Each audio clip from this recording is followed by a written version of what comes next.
Jina naitwa Dolphin Kerubo. Mimi ni yule mama mtoto alikufa pale St. Mary's Mosocho Boys. Tumepanga matanga is on Friday this week on 10th. On Friday, yeah. Nimepitia challenges mingi since mtoto akufe. The moment tunajaribu kufungua WhatsApp group tupate support kutoka kwa marafiki na relatives. Nafungiwa account. Nikijaribu kuweka hata link kwa status, kuna some people wamehack account yangu, wanavuta hizo status nimeweka. Napata my friends wananicall wakiniambia kuna WhatsApp groups wameadiwa from somewhere, others from Kitale, wanatumia picha ya mtoto. Wale wananifanyia hivyo, Mungu anaona ni vibaya sana.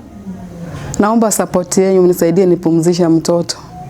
Kwa wale wanafanya hivyo, Mungu anawaona. Namshukuru Mungu kwa nafasi na masaa haya ametupa, tukisema pole kwa familia ya Dolphin kwa sababu ya kifo cha mtoto wake Ansel Michael.